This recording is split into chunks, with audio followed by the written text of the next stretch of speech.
All right. So speaking of my things God. that you know now that are applicable to your humble beginnings, I'm always curious to dig in. Tips from the road. And you have enough perspective of this because I think in addition to playing with Train, you also still play local gigs at like crappy dive bars sometimes and those sorts of things. Oh yeah, I try to a lot. I mean, like my friend, there's a lot of great players around here who love doing that. Yeah. One in particular, this guy John Sawson.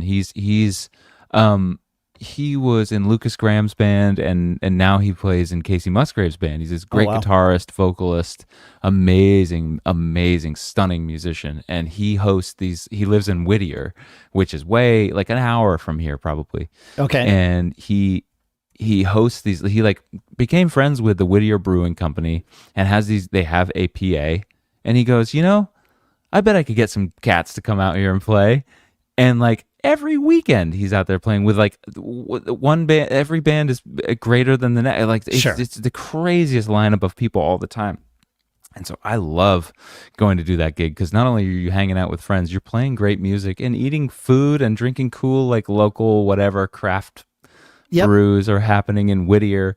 But like Whittier's a scene now because of Sawson. All of a sudden, That's great. That's great. Like, same thing happens with like I play in a band that Allie named actually called Valley Famous, which it's a band. It's a band that plays together once every like 2 years because schedules never align. But it's Jeff Babco, it's Drew Taubenfeld, John Button, and myself, and it just lightning in the bottle. Those gigs, it's really fun to you just show up. We go, what do you want to play? And like. Sometimes we show up with charts. Sometimes it's kind of looser than that. Less charts. Yeah. Yeah. And like, it's great. So take that, you're walking into to that gig versus, what you walk into a Train gig with, like,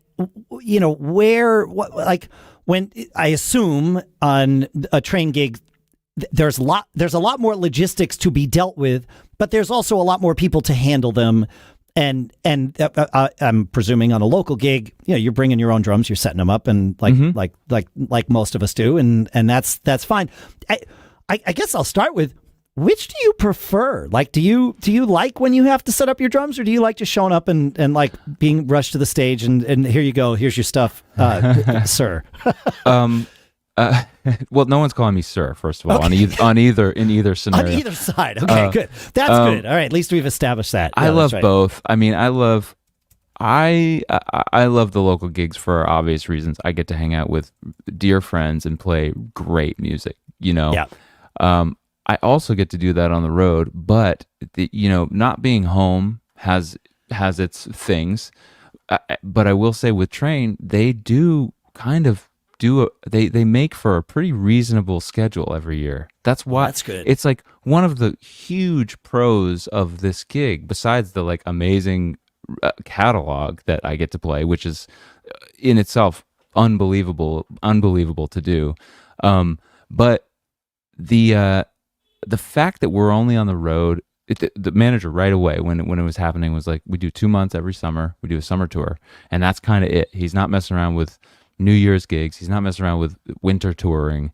There's some private gigs. There's a schedule in the off season, but it's not crazy.